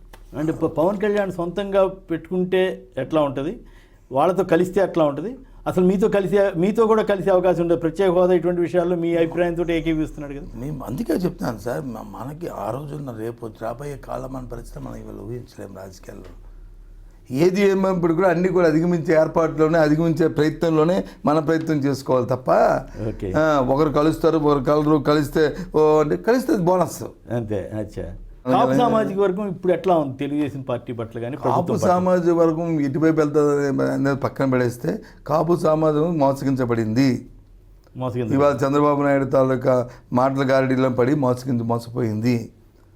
చాలా అవమానకరమైన పరిస్థితి. ఏదో పదవి ఇచ్చాము కాబట్టి, ఓ మంత్రి పదవి ఇచ్చాము, ఓ డిప్యూటీ చీఫ్ మినిస్టర్ పదవి ఇచ్చాము, మీకు అది గౌరవించామని అంటే కాదు కదా. 1000 కోట్లతో కార్పొరేషన్ పెట్టామంటే కాదు కదా. 1000 కోట్ల కార్పొరేషన్ పెట్టి అందులో ఎంత ఖర్చు పెట్టావు, దానివల్ల ఏ ఫ్రూట్ఫుల్ అయ్యి ఎంతమందికి లబ్ధి చేకూరింది అనేది ఒక ఫస్ట్ అంశం. నువ్వు ఇచ్చిన మంత్రులు ఎవరైతే ఉన్నారో ఆ మంత్రులు ఆ సామాజిక వర్గానికి మేము ఉన్నామనుకుని ఎంతవరకు వాళ్ళని సమస్య నిలబడుతున్నారు, ఓకే, అది కావాలి. కానీ ఎవరైనా పెట్టి మేము సామాజిక వర్గం కాబట్టి నేను ఒక బ్రాహ్మణ్ని నాకు ఇచ్చారు, లేదా నేను వయసుని ఇచ్చారని చెప్పి వాళ్ళకి ఏదైనా ఇష్యూ వస్తే, ఆ సమాజం ఇష్యూకి కనిపించకపోతే ఎలాగవుతుంది? అది కాపులు నిజంగానే అవమానంగా ఫీల్ అవుతున్నారు. అవమానం కాదండి ఇది, అంటే ముద్రగడ అవమానం కాదండి. దీక్ష చేసుకుందాం అనుకుంటే ఇంటి ముందు ఇవాళ దీక్ష అనౌన్స్ చేశారనుకోండి, చేస్తే పాప లీడర్లు ఎంతమంది ఉన్నారో, సెకండ్ క్యాడర్లు ఎంతమంది ఉన్నారో అన్ని లిస్ట్ ఉంటాయి, పోలీసు ఇంటెలిజెన్స్ ద్వారా వాళ్ళ ఇంట్లో ముందు పోలీసు వాళ్ళు అలా అరెస్టులు. ఇది ఎక్కడ రాష్ట్రంలో ఎప్పుడు చూడలే. ఓకే, ఇప్పుడు చూడలేదు. సామాజిక వర్గం మొత్తం మీద ఉందా, లేదా ఆయన చెప్తున్నట్టు అడ్డుపడుతున్నారు అభివృద్ధికి మీరంతా? లేదు సార్, తెలుగుదేశంలో ఉన్న వాళ్ళు ఎమ్మెల్యేలు తప్ప మిగతా వాళ్ళ మీద కూడా అదే ఉంది. మేము అంతా చేస్తున్నా కూడా ఇట్లా చేస్తున్నారని ఎక్కడ చేస్తారండి? అది చేయకంటే చేస్తాం. తెలుగుదేశం కాపుల్లో కూడా వెళ్ళమనండి, ఈస్ట్ వెస్ట్ గుంటూరు కృష్ణా వెళ్ళమనండి. అంటే ఈస్ట్ వెస్టే ప్రధానంగా మార్పు కారణం అంటే అడిగితే చెప్తారు కదండి వాళ్ళు. బాగా వ్యతిరేకం ఉందో లేదనేది. ఓకే, ముద్రగడ ఎట్లా ఇవాళ ఈ రాష్ట్రంలో చాలా దురదృష్టకరమైన పరిస్థితి ఏంటంటే, వ్యవస్థకి నష్టం వచ్చిన పరిస్థితి ఏంటంటే, రాజ్యాంగం పరిపాలించట్లేదు. రాజ్యాంగం ద్వారా వచ్చే చట్టాల ద్వారా ఇవాళ పరిపాలన జరగట్లేదు. ఓకే, ఇవాళ దురదృష్టం పుట్టిన సామాజిక వర్గాల ద్వారా ఇవాళ పరిపాలన జరుగుతుంది. కులాల పేరిట కులాల పేరిట కాదు, ఒకే కులం నుండి వెళ్తారా? కులం పేరిట. కులం పేరిడే అంటే కమ్మాళ్ళే వెళ్తున్నారు. నేను తప్పు, నేను ఆ కులం పేరు నేను అర్థదలుచుకోలేదు మరి కానీ అంటే ఇప్పుడు మీరు అది చెప్పదలుచు- అది కులాల పేరిట జరగట్లేదు. ఇది అంత పరిస్థితులు ఇవాళ వచ్చి ఈ రాష్ట్రం ఎప్పుడు 25 సంవత్సరాలు వ్యతిరేకత ఉందా? అంతకుముందు 10 సంవత్సరాలు వచ్చి చంద్రబాబు నాయుడు గారు ముఖ్యమంత్రిగా చేశారు, రామారావు ముఖ్యమంత్రిగా చేశారు, బ్రహ్మానంద రెడ్డి గారు నుంచి చూస్తే ఓ 10 మంది రెడ్డి సమాజం చేశారు, కానీ ఎప్పుడు కూడా ఎలాంటి పరిస్థితులు రాలే. అంత తేడా ఉందా? అంటే మీరు ఆ జిల్లాలకు వెళ్ళి ఆ సామాజిక వర్గం మీద మిగతా వాళ్ళకి అంత వ్యతిరేకత మీరు 4 జిల్లాలకు వెళ్ళి ఏం జరుగుతుందో ఒకసారి కనుక్కొని తెలుస్తుంది. అంతే. బాగా డెవలప్ చేసేస్తున్నాం అవి రాజధాని ఏం డెవలప్ చేసి చెప్పాలండి. మీరు ఒక చెప్తా అంటారా, ఆయన 2014లో ముఖ్యమంత్రి అయిన తర్వాత ఒక డాక్యుమెంట్ ఇచ్చాడు, ప్రతి జిల్లాకు ఒక డాక్యుమెంట్. అవును. ఒకటి మీ జిల్లాలో ఎయిర్పోర్ట్లు పెడతాయి, జిల్లాకు ఒక ఎయిర్పోర్ట్, జిల్లాకు ఒక హాస్పిటల్, జిల్లాకు ఒక యూనివర్సిటీ, జిల్లాకు ఆయన విజన్ ప్రకారం ఒకటి ఇచ్చాడు. అవి తీసుకొని ఇప్పుడు ఏ జిల్లాలో ఏమై చూడమనండి. మనసులో మాట కార్యక్రమంలో ఇప్పుడు చిన్న విరామం. అప్పట్లో మీ మీద చాలా మద్యం అని అవన్నీ చాలా ఆరోపణలు చేసేవాళ్ళు. నేను కోర్టుకి వెళ్ళి స్టే కూడా తెచ్చుకొని చెప్పాను, చంద్రబాబు నాయుడు గారు మేనేజ్ చేసి కోర్టులో స్టేలు తెచ్చుకోను అని చెప్పాను. ఆ ఓటునోటి కేసులో ఎవరైనా ఒక ముఖ్యమంత్రి వచ్చి ఇప్పుడు మేము చెప్పిన వాయిస్ ఇచ్చిన తర్వాత ఈ రోజు కూడా ముఖ్యమంత్రి ఆ వ్యక్తి వచ్చి అది నా వాయిస్ కాదని ఖండించకపోతే, కనీసం కోర్టు వచ్చి ఎఫ్ఐఆర్ రిజిస్టర్ చేయకుండా ఎంక్వైరీ జరపకుండా ఉన్నదంటే ఇంకా సామాజిక న్యాయం ఎక్కడ జరుగుతుందండి? చాలా మద్యం అని అవన్నీ చాలా ఆరోపణలు చేసేవాళ్ళు. ఇప్పుడు అధికారం నా దగ్గర లేదు కదా, ఇప్పుడు నాది అధికారం లేదు కదా, అధికారం వాళ్ళ దగ్గర ఉంది కదా, చూపెట్టమనండి. తప్పులు చేస్తే 3 సంవత్సరాలు అయింది కదా, ఏమి చేయలేకపోయారని నేను అంటలేదు, చేస్తే ఉంటే కదా చేయడానికి. తప్పులుంటే చేసేవాళ్ళు కదా, చేసేవాళ్ళు కదా అంటారు. తప్పులుంటే చేసేవాళ్ళు. ఆ రోజు ఇంకో మాట కూడా చెప్పాను, నేను కోర్టుకి వెళ్ళి స్టే కూడా తెచ్చుకోని చెప్పాను. కరెక్ట్ అన్నారు. దాని మీద స్టే అవుతానని చెప్పాను. ఓకే. ఎంక్వైరీకి రెడీ అవుతానని చెప్పాను తప్ప నేను చంద్రబాబు నాయుడు గారు మేనేజ్ చేసి కోర్టులో స్టేలు తెచ్చుకోను అని చెప్పాను. ఆయన అంత కెపాసిటీ ఉంది, మేనేజ్ చేయగలిగిన కోర్టులు కూడా మేనేజ్ చేయగలుగుతాయి. ఏమంటాం ఇప్పుడు ఏమైనా అన్నామంటే కోర్టులు వచ్చి ఇదో న్యాయస్థానాలు అన్నారంటారు. ఆ ఓటునోటి కేసులో ఎవరైనా ఒక ముఖ్యమంత్రి వచ్చి ఇప్పుడు మేము చెప్పిన వాయిస్ ఇచ్చిన తర్వాత ఈ రోజు కూడా ముఖ్యమంత్రి ఆ వ్యక్తి వచ్చి అది నా వాయిస్ కాదని ఖండించకుండా ఉన్న నేపథ్యంలో కనీసం కోర్టు వచ్చి ఎఫ్ఐఆర్ రిజిస్టర్ చేయకుండా రిజిస్టర్ చేసి దాన్ని ఎంక్వైరీ జరపకుండా ఉన్నదంటే ఇంకా సామాజిక న్యాయం ఎక్కడ జరుగుతుందండి? ఈ రాష్ట్రంలో ఈ దేశంలో వ్యవస్థ మీద నమ్మకం రావాలంటే ఎలా వస్తుంది నమ్మకం? ఎక్కడో ఒక చిన్న టెక్నికల్ పాయింట్ ఉండదు. ఏది పిటిషన్ వచ్చి ఏదో ఈ పొడమో లేకపోతే ఏదో పొడమో దాన్ని పట్టుకుని మంటారు అంటే ఎలాగవుతుందండి? ఓకే. సో న్యాయ వ్యవస్థలో కూడా మార్పులు రావాలంటే పద్ధతిగా ఉండాలి. చూస్తే అదే చంద్రబాబు నాయుడు గారు మనం వ్యతిరేకమని కాదు నేను అంటుంది, ఓవరాల్గా అందరికీ చూసే వాళ్ళకి అదే సామెత కింద అయిపోతుంది. అతను వచ్చి డైరెక్ట్గా డబ్బులు ఇచ్చి డైరెక్ట్గా నేనే పంపించాను డబ్బులు తీసుకో ఇప్పుడు మీ అని చెప్పేవాడికి దిక్కలేదు, నువ్వు నాకు చెప్తాడు అని రేపు అంటాడు ఇంకోడు. ఓకే. అటుగా ఆయన అవినీతి మీద నిన్న రెవెన్యూ వాళ్ళ మీద ఆగ్రహం వ్యక్తం చేశాడు. అదే అన్నారు అవినీతి అక్కడ మీటింగ్లో అన్నారు బయటకు వచ్చాడు, ఇతను చేసింది లేదు కానీ వాళ్ళ ఇప్పుడు వచ్చింది ఇది రైట్. రాజశేఖర రెడ్డి చంద్రబాబు వీళ్ళిద్దరు సమకాలీనికులే కదా, ఏంటి వాళ్ళిద్దరి మధ్య మీ ఇద్దరిని బాగా తగిలి దీని అపోజిషన్ ఏదో అపోజిషన్ అని కానీ ఇదని కాదు. రాజశేఖర రెడ్డి అంటే ఆయన వచ్చి ఒక చాలా సౌమ్యుడు, కమిట్మెంట్ ఉన్న వ్యక్తి. ఆయనతో నేను పనిచేశాను కాబట్టి నేను చెప్తున్నాను. ఏదైనా మాట ఇచ్చారంటే మాటకు వచ్చి నిలబడి చెప్పి చేసి అన్నాడు. నిజంగా కైండ్ ఉన్నవాడు. ఓ పేదవాడికి ఏదైనా ఇబ్బంది వచ్చిందంటే ఆ ఇబ్బందిని ఈ పేదవాడు చూశాడంటే అది ఎంటైర్ స్టేట్లో ఉంటుందని. అందుకే రోజు ఆయన ఉదయాన్నే జనరల్గా అందరినీ చూసేవారు, క్యాంప్ ఆఫీస్ పబ్లిక్ అందరినీ కూడా ఆయన చూసినప్పుడు సో మెనీ ఇష్యూస్ వచ్చేవి. అందులో కొన్ని ఇష్యూస్ కొన్ని తీసి ఇవి రాష్ట్రం అంతా ఉంటాయని అవి తీసుకొచ్చి మాట్లాడాలి చెప్పేవాడు. దీని మీద ఒకసారి మీరు స్టడీ చేయాలి. ఎందుకంటే ఇవంతా ఉంటాయి. ఆ లైన్ తీసుకొని పీపుల్ దగ్గర తీసుకుని తర్వాత వచ్చి ఆయన వచ్చి నగరబాట పల్లిబాట తిరిగేవారు. ఆయన ప్రతి ఆదివారం ఆయన వెళ్ళినప్పుడు అక్కడ వచ్చి తెరిచి ఆయన దృష్టికి అవన్నీ తీసుకొచ్చి ఇంప్లిమెంట్ చేసేవాడు. ఒక పాదయాత్రలో తిరిగినప్పుడు చేసినమే కాదు ఇది. అంతేగాని ఏదో కూడా ఫ్యాబ్రికేట్గా ఉత్తినే ఏదో గోలగా అలరగా ఏదో ఆ రోజుకి మొక్కుబడిగా చెప్దామనే ఉద్దేశంతో ఎప్పుడు కూడా ఆయన చేయలేదు. చంద్రబాబు అసలు ఎక్కడ కనిపిస్తుందండి ఇది? ఇచ్చిన మాటకే దిక్కులేదు. ఇప్పుడు ఇచ్చిన మాటకి పోతే తర్వాత 5 సంవత్సరాల తర్వాత ఆయన ఎన్నికైన తర్వాత నేను 5 మొదటి సంతకం పెట్టిన ఆ సంతకాలకే దిక్కులేదు ఇప్పటికి. ఓకే. ఫస్ట్ రోజు 5 సంతకాలు పెట్టాడా ఆయన? అందులో ఒక సంతకం నందమూరి తారక రామారావు పేరుని పెట్టారు. ఏది 2 రూపాయలకి 20 నీరు అని చెప్పని వాటర్ స్కీమ్. వాటర్ స్కీమ్ పెట్టారు. ఎక్కడ ఉంది చెప్పండి. ఓకే. అదే రాజశేఖర్ గారు ఏం చేశారు, ఎవరైనా పెద్దవాళ్ళ పేరు పెడితే, రాజీవ్ గాంధీ పేరు కానీ ఇందిరాగాంధీ పేరు కానీ ఇంకో పేరు కానీ పెడితే ఆ స్కీమ్ కానీ ఫెయిల్ అయితే వాళ్ళకి చెడ్డ పేరు వస్తుంది, వాళ్ళు మనకి ఇన్స్పిరేషన్ అవుతుందని దాని మీద మోర్ ఇంట్రెస్ట్ చేసేవారు. ఇప్పుడు అందుకే ఇబ్బంది లేకుండా చంద్రబాబు గారు ఆయన పేరు మీద స్కీములు పెట్టుకుంటున్నారు కదా. ఇప్పుడు పోయినా పర్వాలేదు. బహుశా దేశంలో ఎక్కడ నాకు తెలిసి మా ఊర్లో ఏమనిపిస్తుంది అట్లా ఆయన ముఖ్యమంత్రి స్వయంగా తన పేరు మీద ఆయన పేరునే ముందే రేపు వచ్చి ఎవరైనా పెట్టిన విగ్రహాలు కూడా పెట్టేసుకుంటే మనం ఏం చేయలేము. ఇది పూర్వం ఎవరో చేశారట. చంద్రబాబు ఎన్టీఆర్కి తేడా ఏంటి? చంద్రబాబుకి ఎన్టీఆర్కి మధ్య వ్యత్యాసాన్ని మీరు ఎట్లా? ఎన్టీ రామారావు నాకు ప్రత్యక్షంగా ఎన్టీ రామారావుతో నేను ఎప్పుడు తెలియదు కానీ అండి, మనం చూసిన వాటికి కానీ పరిమితి ఆయన ఒక కమిట్మెంట్తో బోల్డ్గా ఉన్న మనిషి, చెప్పి చేసి పేదవాడి తాలూకా కష్టాన్ని చూసి ఏదైనా చేసేవాడు అని చెప్పేవాడు. ఆయన చూసాం. అందుకే ఆ నేపథ్యంలో ఆయన 2 రూపాయల కిలో బియ్యాన్ని ఆయన ఇంట్రడ్యూస్ చేసినప్పుడు కానీ, లేదు 50 రూపాయలకి హౌస్ పవర్ అని రైతుల గురించి ఆలోచన చేసింది కానీ ఆ టైంలో ఆయన చేశాడు. ఈయన వచ్చి అసలు ఏం చేశాడు, అసలు ఏమి ఎంతసేపు ఇదంతా కూడా కార్పొరేటు.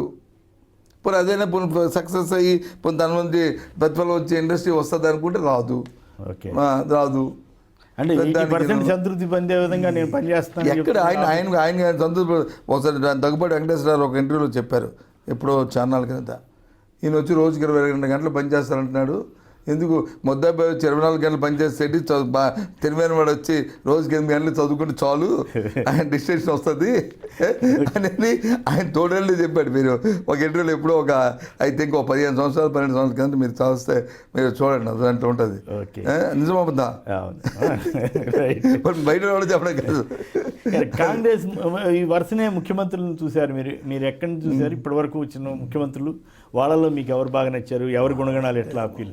నేను ఎక్కువ మంది నేను చూడలేదు కానండి, నేను చూసింది విజయభాస్కర్ రెడ్డి గారి దగ్గర నుంచి చూశాను. విజయభాస్కర్ రెడ్డి గారు, తర్వాత ఎన్టీ రామారావు గారు, తర్వాత వచ్చి చంద్రబాబు నాయుడు గారు, తర్వాత జనార్దన్ రెడ్డి గారు, అలాగే రాజశేఖర రెడ్డి గారు, తర్వాత రాజశేఖర్ గారు, తర్వాత కిరణ్ కుమార్ రెడ్డి గారు, మళ్ళీ చంద్రబాబు. నేను అందరూ రాజశేఖర రెడ్డి గారితో అసలు కంపారిజన్ లేదు. రౌండ్ టైం కానీ, మధ్యతరగతి కానీ, పెద్దవాళ్ళు కానీ అన్ని సెక్షన్స్ హ్యాపీగా ఉన్నది పరిపాలన ఏదో ఉందంటే మీకు 2004 to 2009 ఇంకా అందులో రాజీ లేదు. కావచ్చు ఏ పారామీటర్ తీసుకుని ఏ తీసుకున్నా సరే మీకు వచ్చి ఆ యుగం అనేది ఆ కాలం అనేది వస్తుంది. అదే ఈ ప్రత్యేక హోదా అంశం మీద మీరు ఇంకా గట్టిగా పోరాడాలని ఆలోచనలో ఉన్నారు. అది ఎట్లా వ్యూహాత్మకంగా ఎట్లా వ్యూహాత్మకంగా ఆల్రెడీ మా అధ్యక్షుడు జగన్మోహన్ రెడ్డి గారు ఆల్రెడీ దాన్ని ఒక ఛాలెంజ్ కింద తీసుకొని ఎట్టి పరిస్థితి సాధించాలి ఈ రాష్ట్రం, అది తప్పితే ఇంకో సాధ్యం లేదనే ఉద్దేశంతో మొదటి నుంచి ఉన్నాడైనా ఇప్పుడు కూడా అదే పనిలో చేస్తున్నాడు. ఆఖరికి ఈవెన్ రేపు అతను రాజకీయ దాన్ని పరంగా పెట్టే పరిస్థితి వచ్చింది. ఆయన ఏం చెప్తున్నారు, రేపు ఎన్నికలు వచ్చినప్పుడు మనకి ఈ రాష్ట్రంలో వచ్చి మనకు వచ్చిన పార్లమెంట్ సభ్యులతో ఒకవేళ రాష్ట్రం దేశంలో కానీ అవసరమైతే ఎవరైతే ప్రత్యేక హోదా సంబంధించి దానికే మేము ఓటాం, దీని మీద మేము మ్యాండేట్ మీద రేపు ఎన్నికలకి వెళ్తున్నాము మేము అని చెప్తున్నారు. రాజీనామా చేస్తూ ఉంటారు. వ్యూహం కరెక్టేనా? కరెక్టా అది కాదా అనేదాన్ని మనం తీసుకోవడానికి లేదండి. ఏదైనా ఒక సమస్య పరిష్కారం కావాలంటే దాని మీద ప్రజల నుంచి వచ్చి పోరాట పత్రం వెళ్ళాలి. తెలంగాణలో ఏం జరిగింది? ఎన్నిసార్లు వాళ్ళు రాజీనామాలు చేయలేదు, ఎన్నిసార్లు వాళ్ళు వచ్చి 1-2-3 సీట్లు తగ్గలేదు, ఎన్నిసార్లు పెరగలేదు. తగ్గడం పెరగడం అనేది క్వశ్చన్ కాదు, మొత్తం లక్ష్య సాధన కోసం వచ్చి వేరియస్ ఉంటాయి పారామీటర్స్లో ఇదొక పారామీటర్ ఆయన ఎంచుకున్నారు. ఆయన ఇప్పుడు ఏపీలో జరుగుతున్న పార్టీ ఫిరాయింపులు అనండి, కొంతమంది ఎమ్మెల్యేలు వెళ్ళిపోవడం, దాని ఎఫెక్ట్ మీ పార్టీ మీద ఏమన్నా? ఎందుకు ఉంటుంది? ఆ ఎమ్మెల్యేలు వెళ్ళిపోయి వాళ్ళు ధైర్యంగా కానీ రాజీనామా చేసి మళ్ళీ గెలిచి వస్తే అప్పుడు మా పార్టీ మీద ఉండేది. మీ బొబ్బిలి ఎమ్మెల్యే విజయ్ సుజన్ రంగారావు కూడా ఇక్కడ XYZ అనే కాదు. ఎట్లా ఆయన అంటే ఆయనకు ఒక ప్రచారం జరుగుతుంది, ఎంతవరకు వాస్తవం? మీకు పార్టీలో ప్రయారిటీ వస్తుందని చెప్పి ఆయన వెళ్ళిపోయాడని ఎంతవరకు? నాకే తెలియదు, ఆయన అడిగని చెప్తారు. కానీ నేను ఎప్పుడు ఆ లైన్లో నాకెవరు పోటీ కాదు, నేను ఎవరికి పోటీ కాదు. అంటే అట్లా ప్రచారం ఆయన మంత్రి పదవి కూడా రావచ్చు, మేబీ వస్తే రావచ్చు, తాత్కాలిక అది. ఓకే, వస్తే రావచ్చు. సో ఆయన కూడా రాజీనామా చేయకుండా నేను అంటుంది అందుకు మా పార్టీకి అందుకు ఎందుకంటే ప్రజలు చూస్తున్నారు. అంతకుముందు కూడా వైఎస్ఆర్సీపీ పార్టీ అప్పుడు నేను కాంగ్రెస్లో ఉన్నప్పుడు వీళ్ళు రాజీనామా చేశారు 19. అవును, జగన్ గారి పార్టీలో రాజీనామా మా పార్టీ నుంచి వెళ్ళి ఆ పార్టీలో కలిశారు. కలిస్తే దమ్మని రాజీనామా చేయమంటే రాజీనామా వెంటనే చేశారు. దాన్ని ఫస్ట్ దీంట్లో వచ్చి మేము వచ్చి యాక్సెప్ట్ చేస్తాం, ఎన్నికలకు వెళ్ళాం. కాంగ్రెస్ రెండు గెలిచాయి, 17 వచ్చి వాళ్ళు గెలిచారు.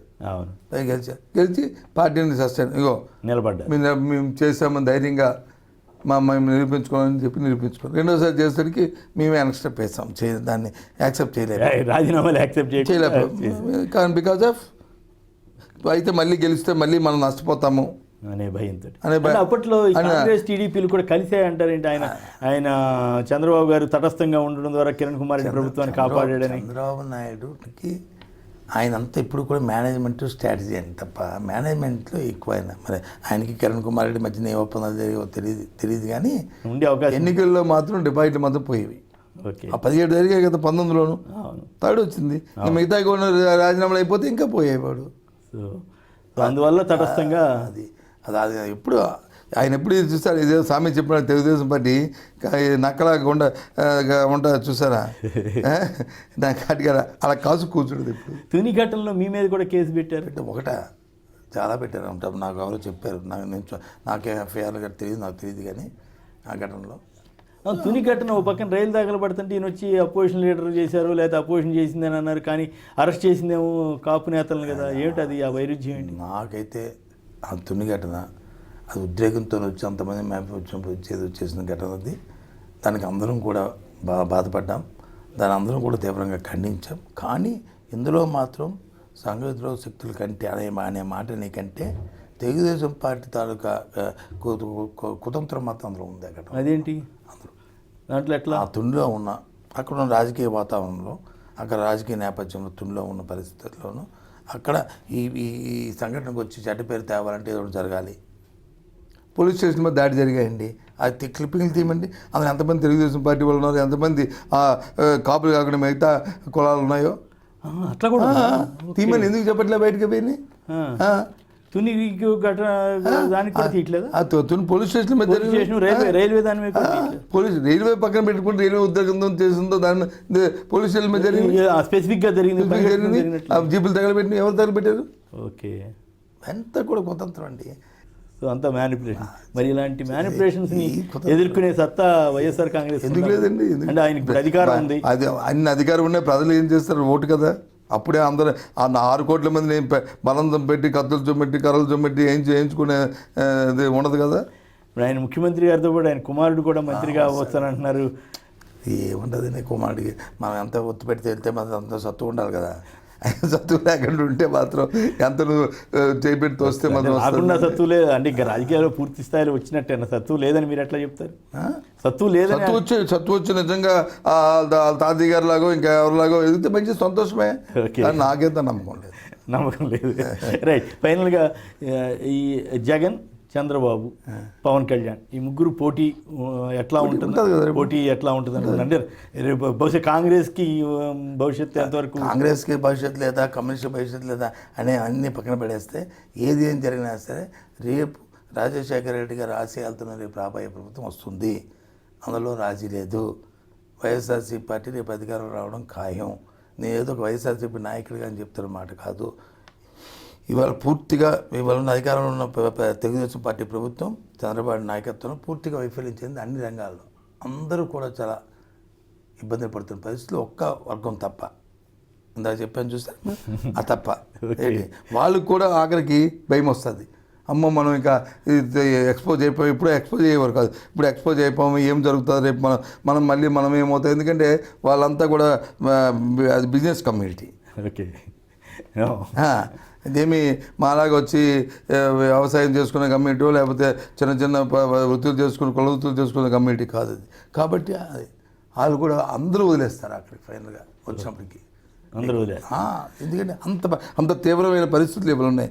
కాబట్టి ఈ నేపథ్యంలో వచ్చి అది కాకుండా రాజశేఖర రెడ్డి గారు వస్తే నాకు ఆరోగ్యశ్రీ వచ్చింది, నన్ను కాపాడాడు, నా పిల్లలు చదువుకున్నాడు, నాకు వచ్చి ఫ్రీ పవర్ వచ్చింది, ఆ రోజు రుణాన్ని మాఫీ చేశాడు, ఇచ్చిన మాట నిలబెట్టుకున్నాడు. అలాగే ఇండస్ట్రీ వచ్చి ఏదైనా మాట ఇస్తే చెప్పి ఒప్పించి డెవలప్ చేశారు, ఎంప్లాయ్మెంట్ వచ్చింది, పేదవాడు చాలా కుర్రవాడికి వచ్చి రేపు మా అవకాశం వస్తుంది, చంద్రబాబు నాయుడులోకి వచ్చి జాబ్ వస్తే బాబు వస్తే జాబ్ వస్తుంది, లేదా ఉద్యోగ కాదు, చంద్రబాబు చెప్తున్నాడు తప్పకుండా నాకు ఉద్యోగం చూస్తాడు, లేకపోతే నాకు ఉద్యోగ ఇస్తాడు, అది అది మాట మీద నిలబడతాడు. అది ఒక జగన్మోహన్ రెడ్డి జరుగుతుందని నమ్మకం ఇప్పుడు ప్రజల్లో వచ్చింది. సో చంద్రబాబు కంటే జగన్ గారిని మాట విషయంలో గట్టిగా నమ్మే పరిస్థితి వచ్చిందా? అందరికీ తెలిసిన విషయం కదండి, కొత్తగా మనం 10 సార్లు డప్పా కొట్టి చెప్పుకోగలరు చంద్రబాబు నాయుడు లాగా, అలా నేను చెప్పి కేసీఆర్ చంద్రబాబు వీళ్ళిద్దరు పాలన ఎట్లా ఉందనుకుంటున్నారు? గొప్పగా ఒకరికొకరు పోటీ పడుతున్నారు వాగ్దానాలు చేయడానికి. అదేంటి అంటే ఎట్లా అట్లే పొడి పట్టం అంటే దేంట్లో పొడి పడుతుంది? వాగ్దానం ప్రజలకి వచ్చి వాగ్దానాలు చేయడంలో పోటీలు చాలా ఎక్కువ తీవ్రంగా ఉన్నాయి. మళ్ళీ ఫైనల్గా వచ్చినప్పుడు వచ్చి మ్యాచ్ ఫిక్సింగ్ అయిపోతుంటారు. ఇది శ్రీ బొత్స సత్యనారాయణ గారి మనసులో మాట.